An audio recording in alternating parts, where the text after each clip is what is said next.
سلام بیبی ویچای من، چطورین؟ چی کارا میکنین؟ وای بچه ها، میخواستم یکی دو روز به خودم استراحت بدم که حالا دیروز ریدینگ گرفتم و چون که مثلا وقتی آدم ریدینگ میگیره واقعا اونجوری که به نظر میاد آسونه نیست، خیلی انرژی میبره از آدم و من باید کلی پاکسازی کنم چون انرژی شما و کلا هر کسی که براش ریدینگ میبینم میفته روم. بعد دیگه خلاصه امروز هم با سردردی از خواب بیدار شدم، گفتم اوکی حالا امروز استراحت میکنم، فردا پس فردا میگیرم، ولی دیدم که نه، واقعا نمیتونم. یعنی اسپریت داره بهم میگه که باید بگیری امروز. امروز خیلی عجیب یه خوابی دیدم. کلا من خوابام همیشه واقعیه، الان که دیگه اصلا خیلی بیشتر دارم روشون مانور میدم و بهشون مثلا دقت میکنم، بیشترم واقعی تر شده.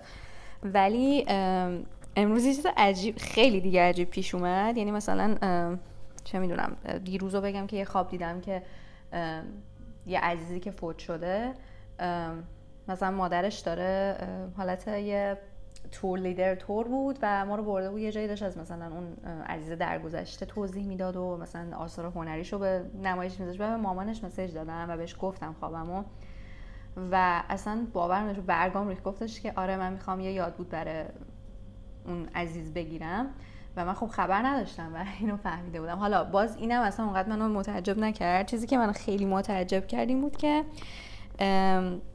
خواب دیدم که من انگار مثلا داشتم یه فیلمی میدیدم، یعنی خودم تو اون فیلمه بودم و فیلم نامه رو من نوشته بودم و کارگردانش استنلی کوبریک بود و بیدار شدم اینجوری بودم که خب من هیچ فیلمی استنلی کوبریک ندیدم، حتما مثلا یه خواب مثلا یه نشونه‌ای داره فیلمش و اینا، ولی خب فیلم نامه نویس من بودم.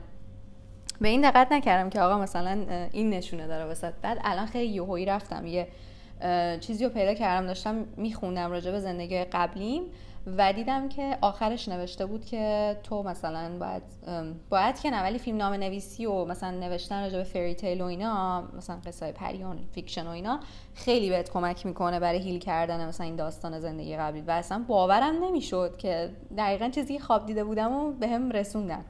خلاصه که تصمیم گرفتم که همیشه میخواستم این ریدینگو داشته باشم چون زیاد جای دیگه ای ندیدم. حالا شاید باشه من ندیدم توی مثلا مخصوصا کامیونیتی فارسی راجع به زندگی قبلی مثلا ریدینگ داشته باشن، ولی امروز دیگه مطمئن شدم که باید این کار بکنم. بنابراین ریدینگ امروزمون تاپیکش اینه که نم جمله بندیشو چجوری بذارم، ولی در کل میخوام ببینیم توی زندگی قبلیتون، حالا ما یه دونه زندگی که قبلی نداشتیم، خیلی زندگی قبلی داشتیم، ما یا زندگی دقیقاً قبل از این زندگی رو بررسی می‌کنیم یا یه زندگی خیلی سیگنیفیکانت که خیلی مهمه، یعنی مثلا هر چیزی که داره توی زندگیتون تاثیر میذاره اونو بررسی می‌کنیم دیگه. حالا یکی از زندگیاتون که مهمه و الان باید بدونین دربارش میفته. بعد وای یه دفعه چاکرای گلوم گرفت، ببخشید. اوکی، من 3 تا دک گذاشتم که تصویراشون رو خیلی رندوم انتخاب، یعنی شافل کردم میذارم براتون، بر زدم ببینین کدومش تصویرش جذبتون میکنه و اونو انتخاب کنی، خیلی مهمه. و حالا من همیشه میگم که 3 تا پایلم میتونین نگاه کنین، ولی ترجیح میدم این ریدینگ رو یه دونه رو انتخاب کنین ببینین، هر چقدر که سخت باشه انتخاب براتون یکیشو انتخاب کنین. اوکی، حالا من نشون میدم هر کدوم که بیشتر جذبتون کرد اونو انتخاب کنین. کارت دی امپرس برای این دک، پایل اول، پایل دوم با اوکی این نیاز به سانسور داره ببخشید، تن of wands، حالا من این وریش میکنم، و پایل 3 three of cups انتخاب کنین و توی پایل خودتون میبینمتون. الان پایل اول چطورین؟ دیگه توضیحات رو توی اینترو دادم، بیشتر از این نمیخوام وقت رو تلف کنم. واقعا خیلی دوست دارم که بدونم زندگی قبلیتون چه خبر بوده و چه درسایی دارین. اوکی، کارت امپرس رو انتخاب کردیم و این دک، من کارت امپرس رو میذارم اینجا چون مهمه، چون من اصلا داشتم این دک رو ورمی داشتم، کارت امپرس زیر دک بود و من دیدمش و گفتم بذار همینو بذارم، یعنی بهم الهام شد و گفتم نه خودت انتخاب نکن، بذار مثلا اسپریت خودش انتخاب کنه. و چندین بار شافل کردم و در آخر با هم دیگه بازش کردیم دیگه. دیدین که یه دفعه امپرس افتادین، من خودم خبر نداشتم. پس امپرس واقعا واسه شما بوده و یه چیز مهمی داشته براتون. اوکی، میخوایم ببینیم که توی زندگی قبلی پایل اول که توی این زندگیش تاثیر گذاشته چه اتفاقایی افتاده و چه کارماهایی داره، چه دارماهایی داره. ای بابا همه چیزامون سانسوری میفته که اشکال نداره. چه جوری بذارمش؟ اینجوری میذارم که این کارتم کلا قرار بود اینجا باشه دیگه. چون که یوتیوب خیلی گیر میده به این داستان، ببخشید. زندگی قبلی پایل 1. زندگی قبلی پایل 1. Eight of Wands.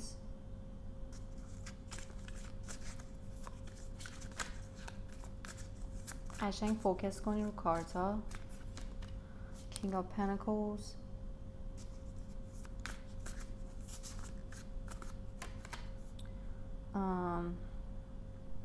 اینم یه ذره سانسور میخواد. Judgment. فعلا اینطوری میذارمش، اما خواستم چیز کنم برعکسش میکنم، اون یکی کارت ها رو بذارم میذارم روش اورکلا رو. یه دونه کارت دیگه بهم بده اسپیریت لطفا. زندگی قبلی پایل 1. The Fool.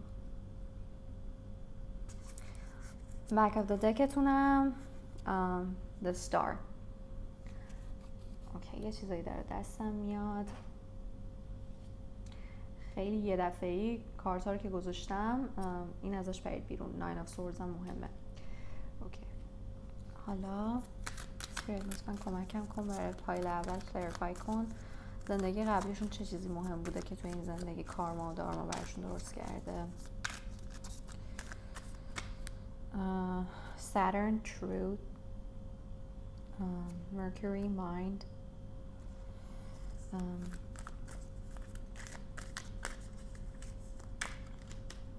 Moon Soul. اوکی، برعکسش کنم اینطوری.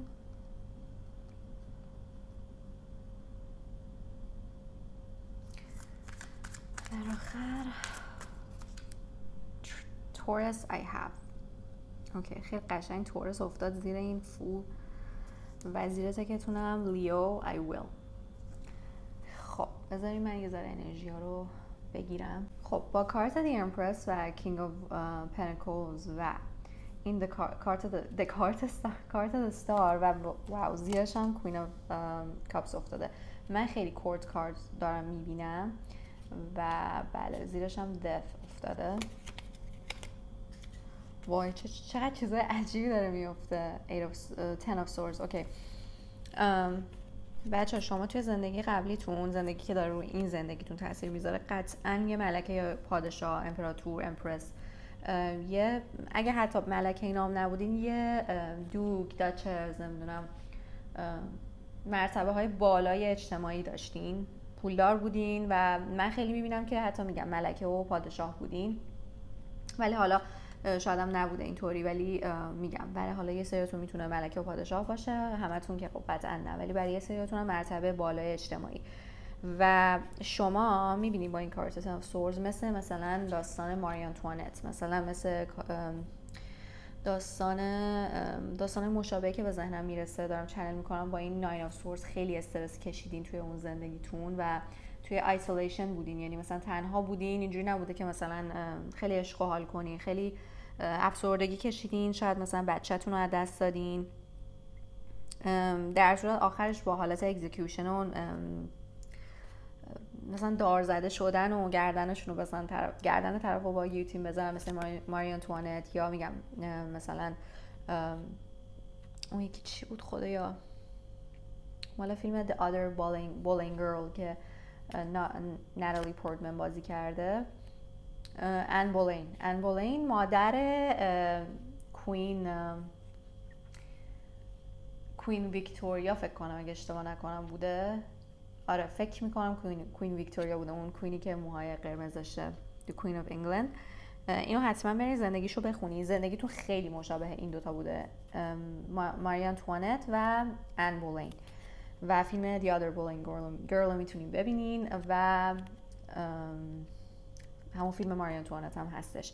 من میبینم که نتونستین اونجوری که باید از قدرتتون استفاده کنین و از مال و منالتون استفاده کنین، نتونستین حتی رول کنین، مثلا نتونستین پادشاهی کنین اونطوری که باید و خیلی هم سریع تموم شده، یعنی مثلا خیلی سالهای طولانی نبوده، مثلا میتونین دوک یا دوشیزه بوده باشین، داچس، و خیلی یهویی مثلا یه ازدواج خوب با یه مثلا مردی یا یه زنی داشتین توی مثلا کورت، مثلا حالا پادشاه یا هر چیزی، پادشاه یا ملکه، و ازدواج کردیم و به یه مرتبه رسیدین، ملکه شدین، پادشاه شده بودین، ولی خیلی سریع برداشته شدین، کشته شدین. حالا بذارین اول زندگیتون رو بگم، بعد مثلا میگم که چه چیزایی میتونه براتون توی این زندگی آورده باشه این چیزا. کلا هیچ وقت مطمئن نبودین از خودتون، انگار مثلا یعنی باعث شده انقدر که اون موقع کوبیدنتون، با اینکه شما یه امپرس بودین یا امپرر بودین، یه مرتبه بالا بودین، ولی نتونستین اونجوری که میخواین خودتون رو بروز بدین. باید مثلا خیلی قدرت بیشتری میداشتین. عملا کارت استار داره میگه شما یه سلبریتی محسوب میشدین، یعنی همه دنیا شما رو میشناختن، ولی خب اونجوری که همه فکر میکردن نتونستین از زندگیتون استفاده کنین. ممکنه موهاتون توی اون زندگی قرمز بوده باشه، یا توی این زندگی میتونه خودتون هم موهاتون قرمز نباشه، اطرافیانتون باشه مثلا حالا موی جینجر یا هر چیزی، یا اینکه الان موهاتون رو قرمز میکنین، خیلی علاقه دارین به رنگ قرمز و یه کینه نسبت به آدما دارین، احساس میکنین که حقتون خورده شده همش، مثلا حتی شاید واقعا هم اینطوری نباشه یا شاید هم باشه حقتون خورده میشه، ولی اینطوری شده که شما از قابلیت‌های خودتون مطمئن نباشین، با اینکه مثلا واقعا مشخصه که استعدادایی دارین ولی نمیتونین از اون استعداداتون استفاده کنین به خاطر اون مایند گیمی که ذهنتون رو انداخته، به خاطر اون الگوی رفتاری که تو زندگی قبلی داشتین، چون که شما توی مرتبه بالایی بودین و نتونستین ازش استفاده کنین، عملا انگار نداشتینش. آدم وقتی چیزی نداشته باشه اصلا اونقدر اذیتش نمیکنه، ولی وقتی چیزی داشته باشه و نتونه ازش استفاده کنه خب خیلی بدتره. واسه همین توی این زندگی یکی خیلی به پول وابسته این، به مثلا منزلت و مرتبه بالا، منزلت میگن دیگه درسته، علاقه دارین، هی مثلا با آدما یا حسادت میکنین یا میخواین باشون چی میگن رقابت کنین. اینا شاید تاریک ترین قسمت های وجودتون باشه که خودتون هم الان گوش کنین بگین نه من اینجوری نیستم، ولی یه ذره دقت کنین، دقیق بشین رو رفتاراتون، میبینین آره مثلا یه همچین رفتاری داشتم، مثلا الان احساس میکنم یه سریتون دارین تریگر میشین، میگین نه من اصلا اینجوری نیستم، من خیلی خوبم فلانم و اینا، ولی ما خیلی مهمه که دارکنسمون رو ایمبریس کنیم، بفهمیم که چه ضعفایی داریم. من با تراپیستم حرف می‌زدم، میگفتش که مهمترین قسمت اینه که تو بفهمی، آگاه بشی به هر چیزی که هست، به ضعفات آگاه بشی، به اون چیزی که تو رو داره آزار میده، باعث میشه مثلا از زندگی عقب بمونی، آگاه بشی و شما مهمه که این آگاهی رو پیدا کنیم. و مرکوری اینجا افتاده و اینجا توت افتاده. توت یکی از خدایان خیلی در واقع یکی که نمیتونم بگم خفن ترین و چی میگم بهش، خردمندترین خدای مصر بوده و اینجا افتاده. داره میگه که شما اگه بتونین بفهمین که مشکلتون چیه، نصف بیشتر راهو رفتین و انگار که مثلا هیل میشین، اون مشکلتون حل میشه خیلی زود. مشکلتون، کارماتون اونقدر سنگین نیست، با اینکه ساترن افتاده، ساترن سیاره کارماست، ولی شما باید با واقعیت روبرو بشین، قبولش کنی، بپذیرینش دیگه، قشنگ بفهمین که آقا مشکل من اینه، من این مشکل‌های رفتاری رو دارم. اصلا یکی از چیزاتون اینه که انکار میکنین، خیلی انکار میکنین و افسردگی دارین که خودتون ازش خبر ندارین. شاید مثلا آدمی هستین که خیلی پارتی میکنین، این ور اون ور میرین، دوستای زیادی دارین، ولی در واقع افسرده‌این، نمیدونین خودتون که افسردگی دارین. خیلی تراپیست رو بهتون پیشنهاد میکنم، البته یه تراپیست خوب، نه آدمایی که مثلا هر کی راه میرسه تراپیست میشه، نه. کارماتون سنگین نیست، من احساس میکنم انگار ساترن توی چارت تولدتون خیلی داره بهتون کمک میکنه، یعنی اینجوریه که دلش میخواد شما متوجه بشین که آقا این مشکل رو دارم، مثلا باید خیلی داره یه اتفاقایی تو زندگیتون اخیراً مخصوصا به وجود میاره، اصلا پیدا کردن این ریدینگ قطعاً بی‌دلیل نیست، اصلا از طرف اسپریت بوده که شما بفهمین که این مشکل رو دارین و راحت‌تر بتونین باش کنار بیاین، بتونین سالهای آینده زندگیتون رو بهتر شروع کنین. اصلا کارت فول افتاده، کارت صفره، یعنی شما از صفر شروع می‌کنین، میتونین کارماتون رو پاک کنین و به صفر برسین، صفر مطلق. و خیلی جالبه، هم مایند افتاده هم سول افتاده، یعنی کارت 2 و 3. بادی نیافتاده، بیشتر همون روح و ذهن افتاده.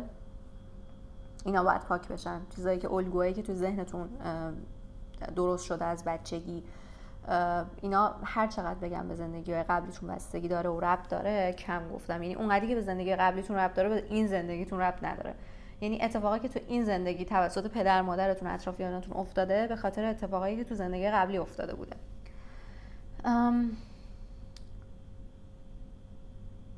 خیلی ترس از فقیر شدن دارین، با اینکه شاید مثلا پولم دارین ولی هی میخواین سیو کنین، هی دو حالت داره، یا اکسسیو باینگ انجام میدین، زیادی خرید میکنین، مثلا تا پول دستتون میاد مثلا میرین خرید میکنین، مثل من اینجوریم، یا برعکس اینجورین که مثلا هی جمع میکنین، نمیخواین مثلا خرج کنین، فکر میکنین که مثلا ممکنه با خرج کردن پولتون از بین بره.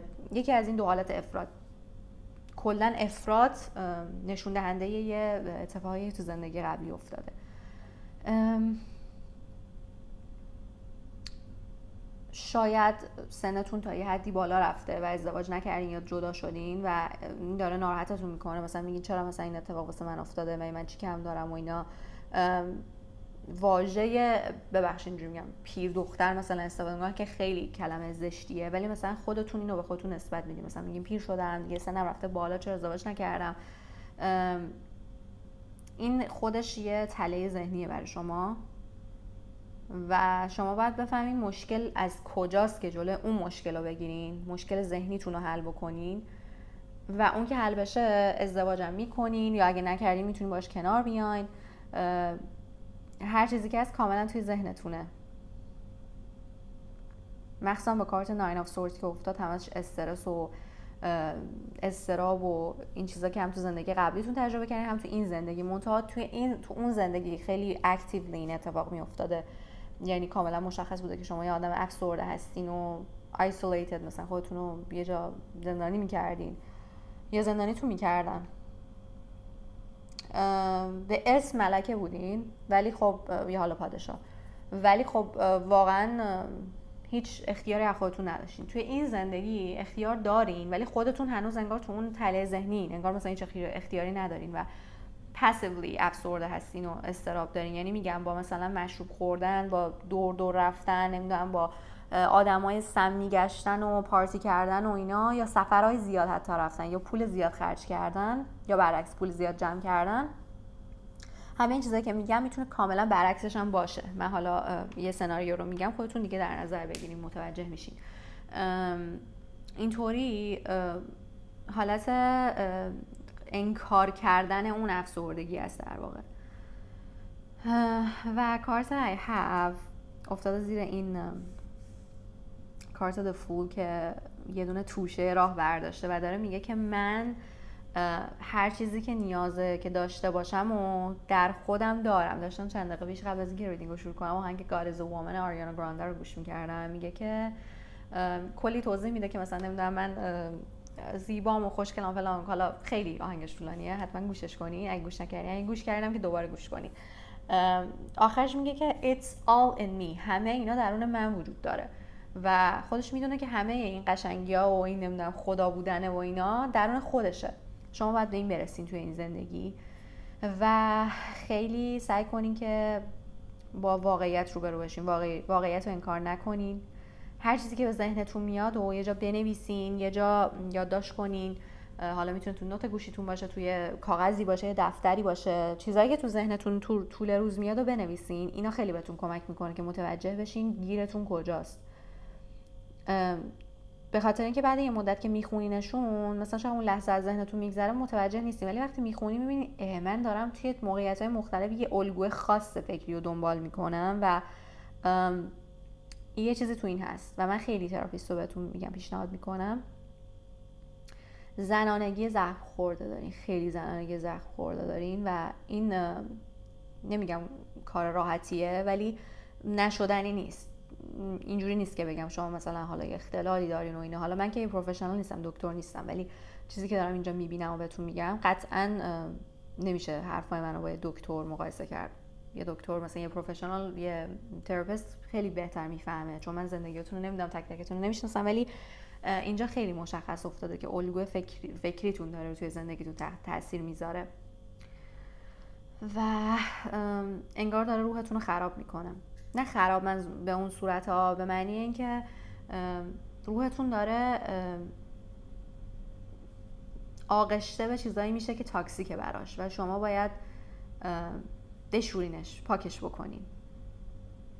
نمیدونم چجور توضیح بدم. این کارت، زیر این کارت اصلا خیلی مشخصه که داره به من میگه که شما یه رفتارهای تاکسیکی دارین، افراطگری دارین، افراط و تفرید دارین، صفر و صدی دارین توی رفتارتون. یه جا مثلا خیلی آرومین، یه جا میترکین، اصلا یه دفعه میپرین با آدم و خشم زیاده، خشم فرو خورده. این قیافه این یارو رو ببینین، یارو خیلی خشم فرو خورده دارین و خشمتون بیشتر از این که حتی رو قلبتون تاثیر بذاره، روی روحتون و مغزتون تاثیر گذاشته. همینجا مایند افتاده و سول. و کارت تورس هم صحبت داره میکنه از مال و منال و نمیدونم لذت های زمینی و اینا.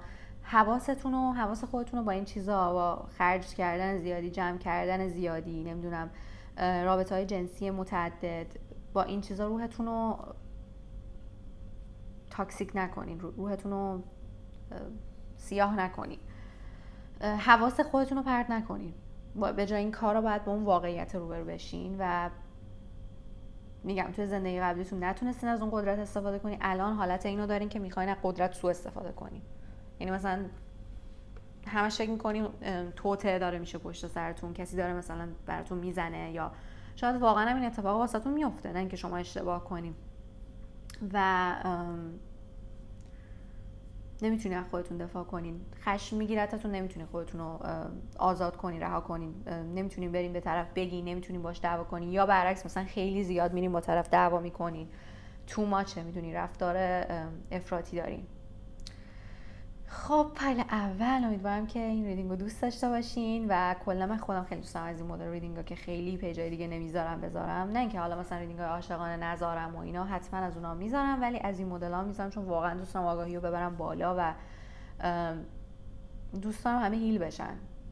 و اصلا یکی از چیزایی که من بعد انجام بدم کمک به آدم هاست، حالا هم از طریق مثلا تاروت و مثلا اسپل زدن و اینا، از طرف دیگه هم حتی باید مثلا به آدمایی که دیسابیلیتی دارن، مثلا یه مشکلی توی بدنشون وجود داره یا مثلا فلجن، به اینجور آدم باید کمک بکنم. یکی از چیزایی که باید توی این زندگی انجام بدم و واقعا دلم میخواد که این کار رو انجام بدم، این چی میگن مأموریتمو توی این زندگی انجام بدم و امیدوارم که حتی شده یه ذره به شما کمک کرده باشم. خب امیدوارم که این ریدینگ رو دوست داشته باشین. حتما تو کامنت ها نظرتون رو بگین که اگه همچین حسایی که بهتون گفتم رو دارین یا نه، خیلی دوست دارم بشنوم.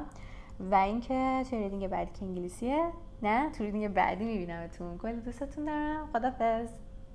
سلام پایل 2، چطورین؟ چیکارا میکنی؟ خب دیگه من اینترو کلی توضیحات دادم دیگه، نمیخوام خیلی طولش بدم. بریم سر اصل مطلب، ببینیم که توی زندگی قبلی که توی این زندگیتون داره تاثیر میذاره چه اتفاقی افتاده، داستان چی بوده. شما کارت 10 of Wands یا حالا این دکو انتخاب کردین. من 10 of Wands چون سانسوری بود گذاشتم اون بغل که خودم ببینمش و بریم که ببینیم داستان چیه براتون. من کلا خیلی این دکو قبلش شافل کردم براتون، من دوباره هم میکنم.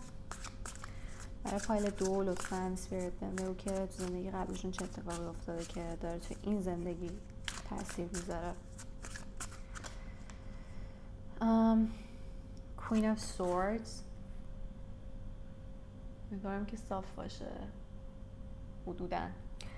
اوه دوتا کوین، این کینگه، اون کوین این کینگه. King of Swords. خب Hierophant، میبینین چقدر کارت ماسک دار افتاده، جفتشون ماسک دارن. وای اینم ماسک داره. 2 of Wands. خب یه چیزایی داره دستم میاد، ولی بذارین از خودم جلو نزنم و قبل از اینکه مطمئن شم چیز نگم. خب این سانسوری داره، اینم تقریبا داره. اوکی بذارین من این کارت ها رو اینجا یه جوری بذارم که ببخشید دیگه، این یوتیوب هم ما رو دیوونه کرده. کارت چیز میذارم روش، اوراکل. خب این خودش هم سانسور نیاز داره. 6 house routine، یکی دیگه هم میذارم روی این. Leo I will. ببخشید که اینجا دیده نمیشه، نور میفته. Cancer I feel. این کارتتون هم 3 of cups بود که حالا بذارید من با سانسور نشونتون بدم. میذارمش اینجا و روش یه کارت اوراکل میذارم. Aries I am.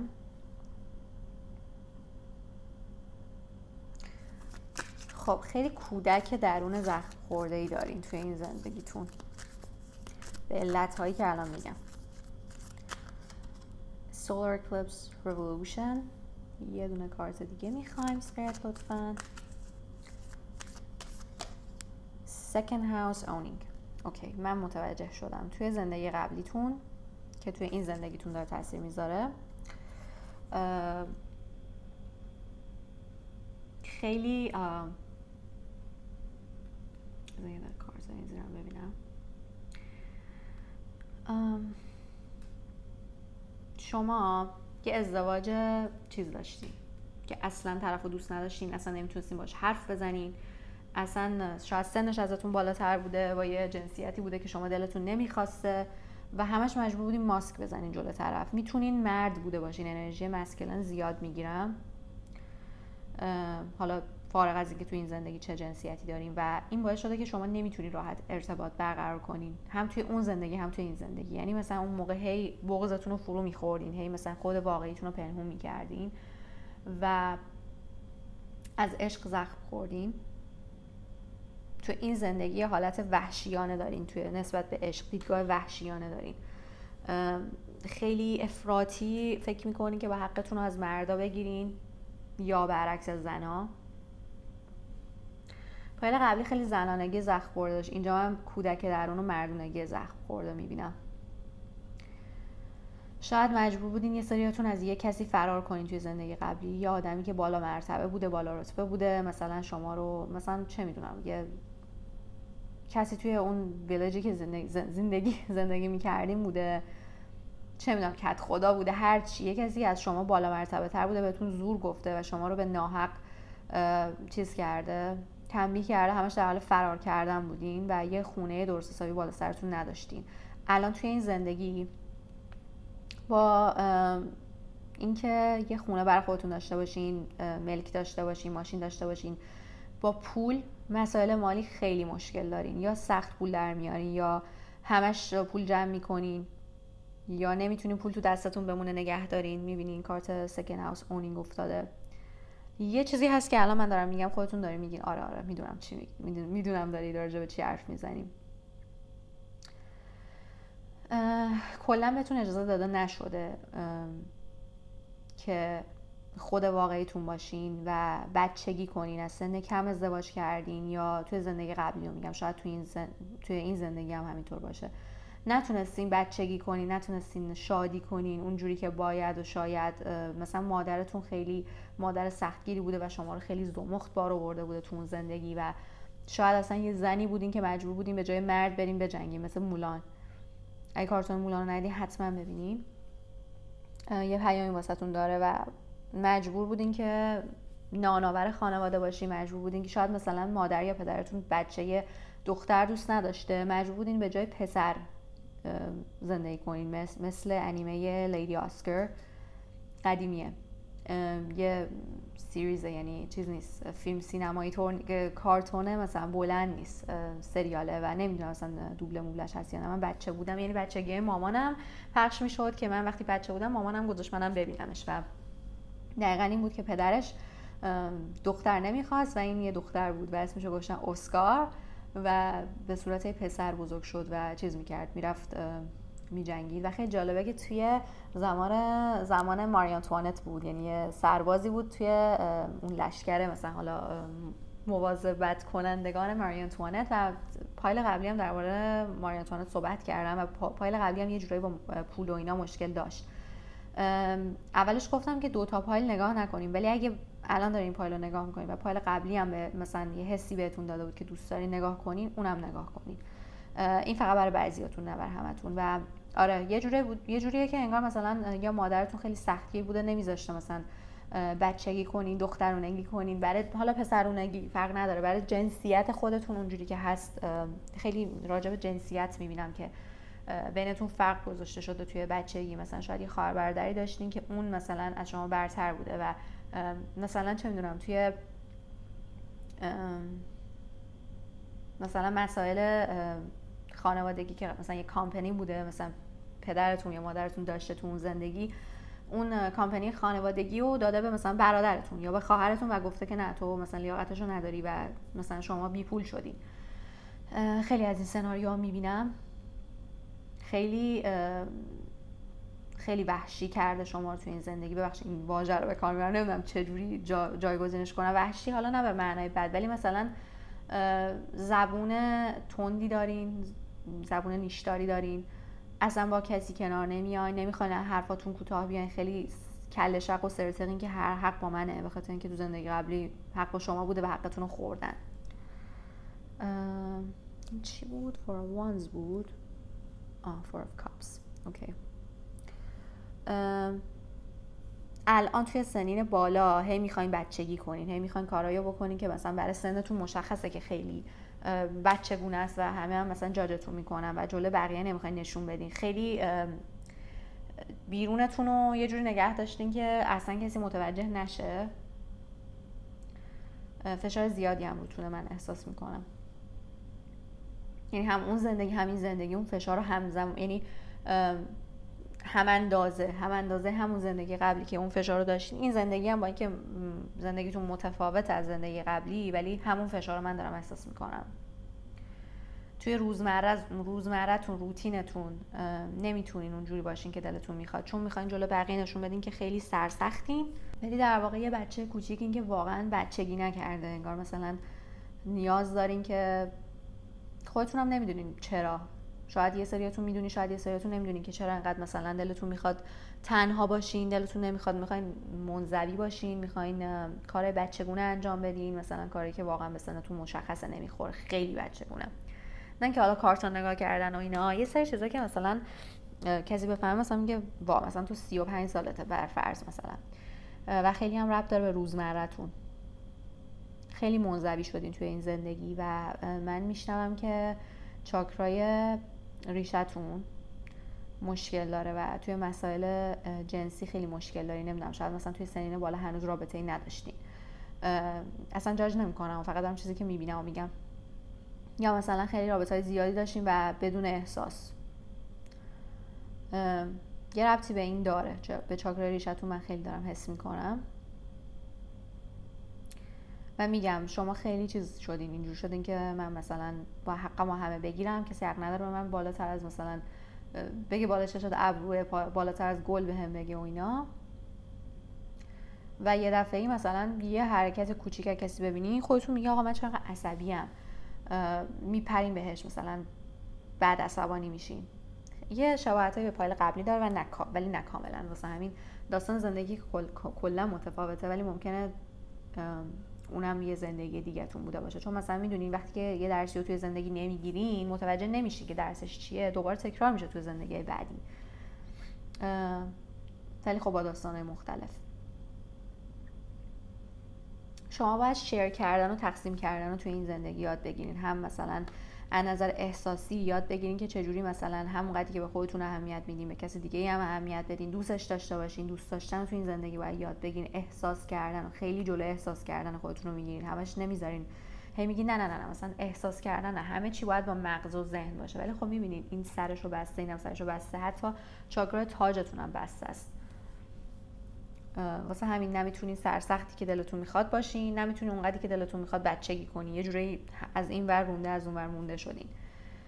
و یاد بگیرین چطور احساس کنین، احساسات خودتون رو حس کنین، چه احساس بد باشه چه خوب، نباید سرکوبش کنین. شیر کردن رو باید یاد بگیرین، بدونین که مثلا همونقدر که شما حق دارین توی داستان یه نفر دیگه هم که حالا توی زندگیتون هست، حالا با هر کی که مشکل دارین خودتون میدونین. حالا همسر، خیلی میبینم تو این پایل ازدواج نمیکنم، نسبت به ازدواج خیلی چیز دیدگاه بدی داریم و میگیم من هرگز ازدواج نمیکنم و اینا. اینو باید درست بکنین. و ازدواج هم اینجوری دقیقاً راجع به همینه که توی روتین روزمره‌تون با یه آدم بتونین احساساتتون و پولتون رو شیر کنین. کاملا همین ستایی که افتاده، 6th house کنسر و یعنی چی میگن خرچنگ، نشون خرچنگ و خونه دوم. و شما عین دقیقاً یه سکه که دورو داره کاملا میتونین قدرتشو دارین که یه دفعه اون روی سکتون رو برگردونین و اون روی این سولار اکلیپسه میشه خورشید گرفتگی. میتونین اون روی خورشید گرفتگی که میشه خورشید عادی، خورشید پشتش به ماست، اون روش رو میتونین برای خودتون بیارین. یعنی مثلا یه سنپ میخواد، یه چی میگن بشکم میخواد، یه لحظه میخواد که شما آگاه بشین و بگین من میتونم. این I will توی پایل قبلی هم افتاده بود، واسه همین میگم ممکنه ربط داشته باشه. با خودتون میگه اوکی من اینجوریم، من خودم قبول میکنم که اینجوریم. کلا همه چی با پذیرفتن شروع میشه. شما بپذیرین که این مشکل رو دارین و برین دنبال درست کردنش و کار یه روز دو روز نیست. وقتی که زندگی ها اینطوری گذشته، همین یه زندگی نبود و توی این زندگیتون هم سالها اینجوری گذشته، قطعا یه دفعه نمیتونین بیاین مثلا چاکرا تاج و ریشتون رو اوکی کنین با 2 سابلیمینال، یا مثلا چه میدونم کلاس یوگا مثلا 2 روز برین، یا چه میدونم هر چیزی که مثلا بخواد با 2 روز حل بشه. نه، این کار سال هاست. ولی شما با فهمیدن اون داستان اون روی سکه خودتون رو میبینین و میفهمین که الان هر چقدر مثلا سخت باشه زندگی، هر چقدر سخت باشه اون تونستنه، این که بتونین خودتون رو هیل کنین، ولی میشه. یعنی دیگه نمیرین تو اون تاریکی گم بشین، دیگه بگین وای من دیگه زندگیم نابود شد، من نمیتونم هیچ کاری بکنم، همش توی اون حالت گارد گرفتن باشین. واسه این انرژی مسکلین گرفتم که شما یه دختری هستین که نمیتونین دخترونگی کنین، انگار با پوشیدن دامن، با چیزای صورتی، با چیزای دخترونه مشکل دارین. نه اینکه حالا حتما باید اینا چیزا رو دوست داشته باشین، ولی با ازدواج مشکل دارین، با سکس مشکل دارین، با بچه دار شدن مشکل دارین، با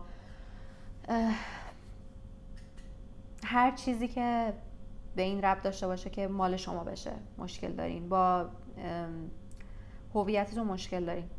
یعنی میگی نه مثلا من اینجوری نباید باشم، من باید خیلی منطقی باشم، من نمیخوام ازدواج کنم، من نمیخوام بچه بیارم، من اصلا خوشم نمیاد از این لوس بازیه که دخترها مثلا اینجوری میپوشن و مثلا همه چی باید دارک باشه. حالا این استرک آدماست، منم از چیزای دارک خیلی خوشم میاد، ولی مثلا تعادل دیگه. یه موقع مثلا آدم باید مثلا تیپای اسپورت بزنه، یه موقع تیپای دخترونه گوگلی مگولی، یه موقع مثلا خانومانه، همه اینا رو داشته باشه. اصلا ربطی به جنسیت هم نداره. شما اگه مردم باشین دقیقا همین برعکسش مشکل دارین با اون یه مردونگی زخم خورده دارین که اینجوریه که همش میخواین تاف اکستریور داشته باشین، اون چی میگن پوسته زخیم دورتون باشه و خودتون رو خیلی خشن نشون بدین، در حالی که اصلا اینطوری نیست. درونتون یه بچه کوچولوه، دقیقاً یه بچه کوچولو زخم خورده است که نمیخواد احساس کنه. خب پایلت، امیدوارم که این ریدینگ رو دوست داشته باشین. حتما تو کامنت ها از حستون، از چیزی که حالا براتون اتفاق افتاده به من بگین. خیلی دوست دارم واقعا کنجکاوم که بدونم که این چیزایی که گفتم چقدر صدق میکنه. خب قطعا زندگی قبلیتون رو که نمیدونین، مگر اینکه حالا بلد باشین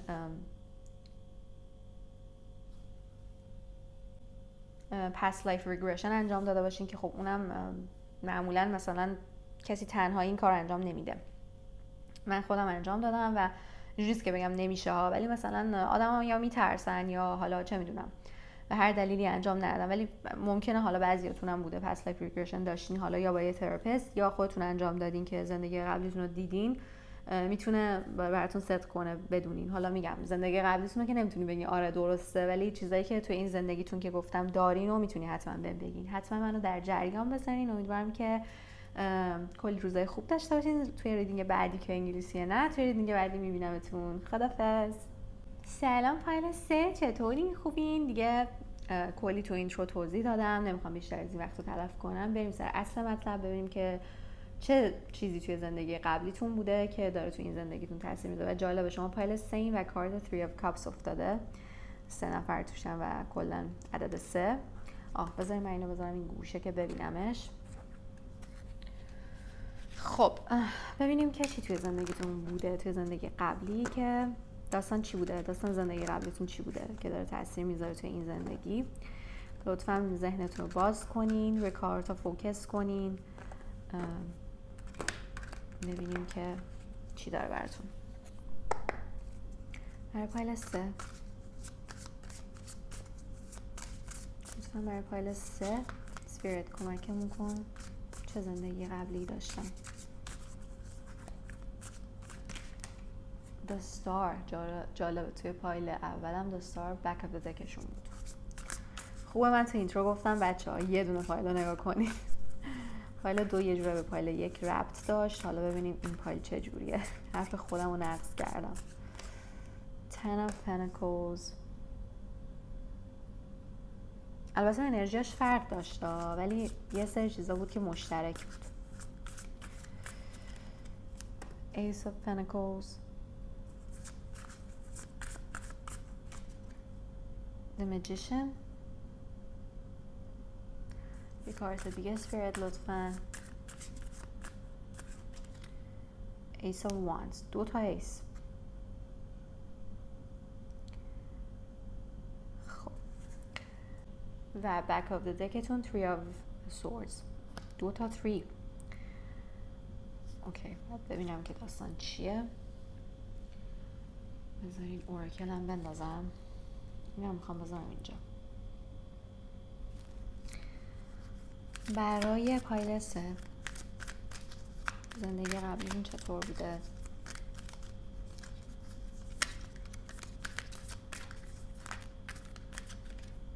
Grand Trine Blessings. خیلی جالبه اینجام abundance و مثلا کلی میوه و غذا و شادی و ایناست. همون دقیقا معنی blessings رو میدم. میبینم برعکس پایل قبلی این پایل کاملا متفاوته و tragic story در کار نیست زیاد. بیشتر اتفاقات خوب بوده. یعنی حداقل اون پس لایفی داره به من نشون میده که زندگی خوب داشتی. Grand Cross Provoker. Gemini I think. ممکنه هر کدوم از این نشانا که میبینی، حالا اینا که نشان نیستن، این ماه آره دیگه سان ساینتون که همون ماه تولدتونه، مون ساینتون یا اسندنتتون باشه. حالا شما اگه خیلی به استرولوژی و نمیدونم برد چارتتون اجهاف نداشته باشین، بلد نباشید، شاید ندونین در مورد چی صحبت میکنم، ولی آره حالا اونایی که میدونن دیگه. Earth Element Stability و زیر دکتون هم South Node Life Depths. خب اصلا South Node در مورد چی صحبت میکنه؟ از زندگی قبلی، درسایی که از زندگی قبلی گرفتین صحبت میکنه و خیلی جالبه. زیرش هم لیوه. این کارت توی 3 تا پایل افتاد. این بک اف داده که پایل اول بود، الان 2 تا کارت، دومین کارت بک اف داده که شماست و توی کارتایی که واسه پایل 2 انداختم افتاد. خیلی تم لیویه امروز، یعنی داره در مورد این صحبت میکنه که شما میتونین زندگیتون رو عوض کنین. فکر نکنین که حالا مثلا همه چی از قبل نوشته شده. درسته نوشته شده، از اونجایی که مثلا زندگی قبلیمون توی زندگی الان ما خیلی تاثیر میذارن و دیگه باعث میشن که ما روحمون روزی رو برای به دنیا اومدن انتخاب بکنه که اون تاثیرات سیاره ها توی زندگیمون یه جوری باشه که همین الان داریم میبینین دیگه. مثلا زندگیتون به چه صورت پیش رفته. توی استرولوژی داره در واقع میگه که آقا تو زندگی قبلیتون این اتفاق افتاده. وقتی که مثلا چیزها رو میبینین، سیاره ها رو، جایگیری ها رو، اسپکت ها رو با هم دیگه میبینین که چقدر درسته. مثلا چه جوری مثلا سیاره که مثلا این جایگیری رو داشته داره میگه که تو پدر مادرت در فرض مثلا باید اینجوری رفتار خواهند کرد. من کجا مثلا چه جوریه، مثلا روح من از کجا میدونه؟ روحتون از قصد اون روز رو برای به دنیا آمدن انتخاب کرده که اون جایگیری ها اون معنی رو بدن که شما وقتی میخونینشون بگین واقعا دقیقا همین جوریه و در واقع نقشه روح شماست که شما اون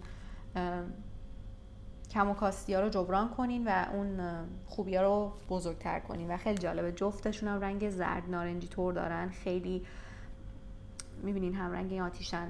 دارن در مورد چاکرای سومتون صحبت میکنن، سولار پلکسس، و در مورد اعتماد به نفس. میبینم که توی این زندگی اعتماد به نفس خوبی دارین. خیلی شارپ تینکینگ دارین، خیلی فکر محکمی دارین، خیلی خوب میتونین فکر کنین.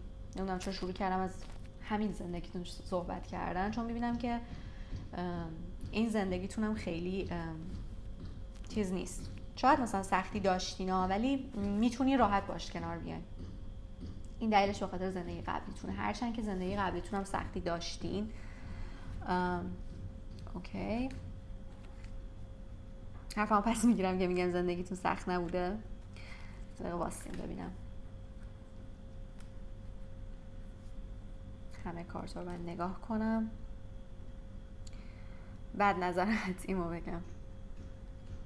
بخشی صدای ساخت و ساز از بیرون میاد، نمیتونم کارش بکنم. خب آها، خب فهمیدم. زندگی شما سخت نبوده. زندگی شما اینه. خب شما یک مبارز بودین که میبینین مثلا اینا از جنگ برگشتن خوشحالن، شما آدم کشتین تو زندگی قبلیتون. این مثلا جادوگر آتیش زدین، زن آتیش زدین، ویلج ها رو داغون کردین، آدم کشتین و این توی سرنوشتتون تاثیر گذاشته الان در حال حاضر. و میبینین که همش داره از جنگ و اینا صحبت میکنه.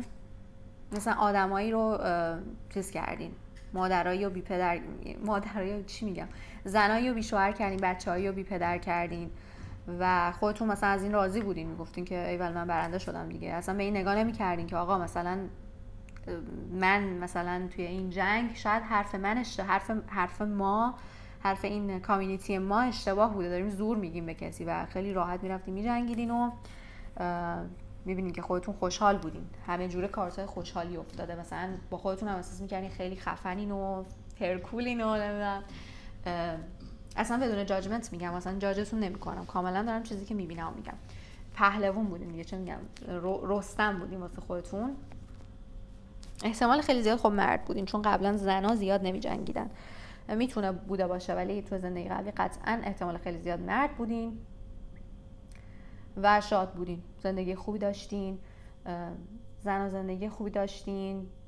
کارت امپرس هم که دیدین، مثلا انگار مثلا یه زنی توی خونه بوده منتظر شما بوده همش که برگردین، که بیان مثلا بچه‌تون رو بزرگ کنین، ولی شما همش درگیر این بودین که از این دریا به اون دریا، از این اقیانوس به اون اقیانوس، کشورهای مختلف رو سفر کنین، فتح کنین، آدم بکشین و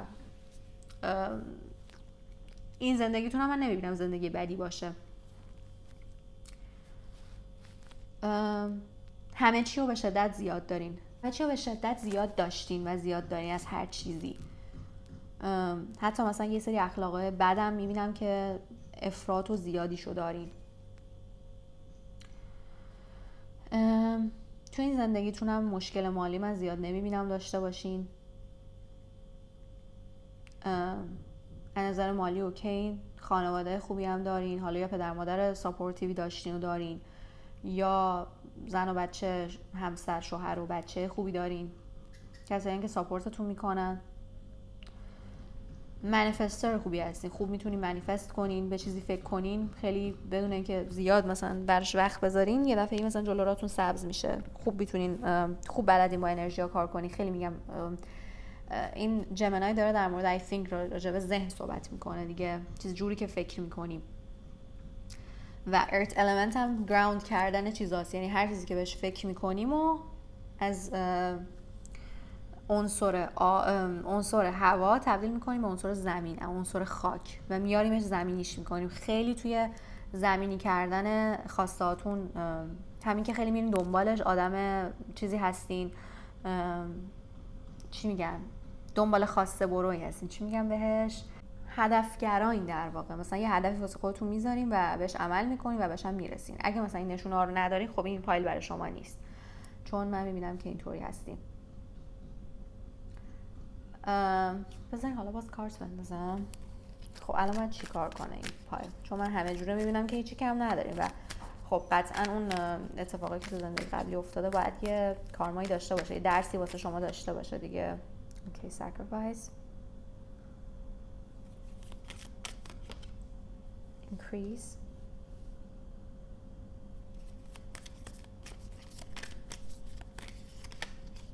Aquarius, I know.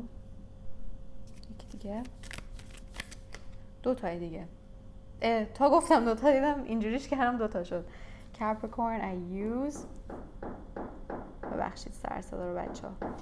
و کایرن هیلینگ. اوکی، کایرن اصلا سیارکیه که شما رو هیل میکنه. زخم خورده ایه که زخما رو شفا میده. خود زخم خورده ولی زخما رو شفا میده. زیرتکتونم اریز آیم. اوکی، شما باید بفهمین که این که همه چی دارین و زندگیتون پرفکت و کامله همیشه قرار نیست اینجوری بمونه و باید بدونین که اگه همه چی پرفکت باشه یه جای کار داره میلنگه قطعاً. وای دقیقاً the tower 7 of cups. ببخشید حواسم پرت شد این تقی که رو انداختم. King of Wands 9 of Pentacles. یه دونه دیگه هم به همون بده. دستم اومد حدوداً که چیه داستان. 3 of Swords دوباره افتاد و back of the deckتون Queen of Pentacles. بله شما تا یه حدی میتونین این خوشی‌ها رو داشته باشین. ممکنه حالا نمیخوام بترسونمتون ولی مثلا اون پولی که دارین یه دفعه یه دستتون بره، اون زندگی خوبی که دارین یه دفعه یه دستتون بره، بفهمین طرفتون بهتون خیانت کرده یا تازه مثلا اینو متوجه شدین یا خودتون خیانت کنین. خیلی میبینم که چون انرژی خودخواهی دارین، نمیخوام ناراحتتون کنم ولی مثلا خیلی رک دارم میگم، انرژی خودخواهی دارین چون که هم توی زندگی قبلی چیزایی که می‌خواستین رو به دست آوردین، هم توی این زندگی و اینجوری که خب من اصلا به کسی نیاز ندارم و این باور قراره بشکنه براتون که قرار نیست همیشه همینجوری بمونه و یه جوری شما باید تبدیل بشین به یه عارف، همه چی رو از نگاه اسپریچوالیتی ببینین که فقط نگاه 2 تا 8 افتاده و 8 عدد خیلی مقدسیه چون عدد اینفینیتیه در واقع. عدد خیلی اسپریچوالیه، داره میگه که شما این باور اشتباهتون در مورد این پولدار بودنه، این که مثلا همه چی پرفکته، قراره بشکنه و شما قراره تبدیل به عارف بشین، حالا از طریق یه دردی که توی مثلا سلامتی میکشین یا یه دردی که از طریق زخم خوردن از یه فردی تو زندگیتون احساسی میکشین یا از نظر مالی پولتون رو از دست میدین. یه تاور مومنتی خواهید داشت بالاخره. اصلا کارت ساکریفایس که افتاد من کاملا متوجه شدم. شما دوباره میتونین کاملا این خوششانسی رو دوباره به زندگیتون برگردونین، مثل آدمای پولداری که مثل دونالد ترامپ یه بار پولشو کلا از دست داد و همه چیشو از دست داد، مثل اون شخصیت اصلی کیمیاگر که همه پولاشو از دست داد، دزدیدن پولشو و دیگه حالا داستانشو خودتون میدونید، اگه هم نخونی حتما بخونینش. شما باید خودتون این سری این بلسینگ ها رو برگردونید تو زندگی خودتون. تا قبل از این همه چی شانس بوده و شما همش به خودتون غره شدین، به خودتون مغرور شدین. بعد از این شما میفهمین که نه، مثلا شما باید یه جایی کوتاه بیان، باید یه سری چیزا رو ازش بگذرین، باید خیلی اسپریچوال بشین. آدم اسپریچوال زیاد نیستین واقعا. ببخشید به خاطر این سر صدا سعی می‌کنم سریعتر تموم کنم ریدینگو. میگم خیلی همش توی ذهن و منطقین و باید بفهمین که همه چیز این چیزی که با چشم می‌بینیم نیست، با چشم بسته باید فکر کنیم. دقیقاً اینم چشش بسته است، یعنی چشاشو سیاه کرده، چشاشو باز کرده، انگار که مثلا چشاشو یه چیزی بسته باز کرده. باید با چشم دلتون ببینین و از یه سری چیزاتون باید بگذرین و وقتی که از یه سری چیزا بگذرین از سری دلتون هیل میشین و همه چیزایی که از دست دادین دوباره بهتون برمیگرده، فقط با دونستن، فقط با کمک کردن به آدما، فقط با مغرور نبودن در چیزایی که دارین هوشمندانه استفاده کنید. ممکنه خیلی چیزا کمی واسهتون بمونه یا مونده باشه در حال حاضر و اینطوریه که مثلا میگید فقط همین یه خونه واسم، همین یه ماشین مونده، با همون میتونید زندگیتون رو برگردین و این سری خیلی ارزش داره چون خودتون با دانسته هاتون برش گردونین، با از طریق قلبتون، از طریق اسپریچوالیتی، از مهربونیتون برگردونین، نه اینکه مثلا شانس آوردین، مثلا شانس بهتون رو کرده، یه شغل خوبی داشتین یا یه همسر خوب گیرتون اومده، همه چی دوباره بهتون برمیگرده خیلی بهتر. ولی این سری خودتون باید تلاش کنین واسش، چون که تو زندگی قبلی حق زندگی کردن خیلی‌ها رو گرفتین و این سری باید درستون رو بگیرین و زندگی رو به خودتون برگردونین. زندگی‌هایی که از بقیه گرفتین رو برمیگردونین به خودتون. میدونی یاد چی افتادم؟ مثلا با این بچه که به دنیا اومده، یاد فیلم اسمش چی بود؟ دعوت فکر کنم، یه فیلم ایرانیه مثلا مال 15 سال پیش، آره 15 سال پیش کنم. که مثلا زندگی چند تا زن مختلف توی مرتبه‌های مختلف زندگی رو نشون میداد. مثلا یکیشون پولدار بود، یکیشون مثلا فقیر بود، هر کدومشون یه بارداری ناخواسته داشتن که نمیتونستن بچه رو نگه دارن. در آخرم همشون تا جایی که یادم نگه می‌داشتن. به فیلمش قشنگ بود. یکیشون اینطوری بود که یه خانومی بود، یه خانم پیری بود که مثلا بچه ها رو می‌خرید قبل از اینکه به دنیا بیان. مثلا کسایی که نمیتونستن وسع مالیشون نداشتن بچه‌هاشون رو نگه دارن، این خانم مثلا وضعش خوب بود، اون خانم‌های باردار رو می‌آورد پیش خودش که مثلا نمیتونستن بچه‌شون رو نگه دارن و فقیر بودن، میومدن پیشش، مثلا بچه‌ها رو تا زمانی که توی شکمش بود بچه، مثلا زنه رو پیش خودش نگه می‌داشت، مثلا بهش کمک می‌کرد و وقتی بچه به دنیا میومد بچه رو ازشون می‌گرفت، یعنی می‌خرید ازشون دیگه.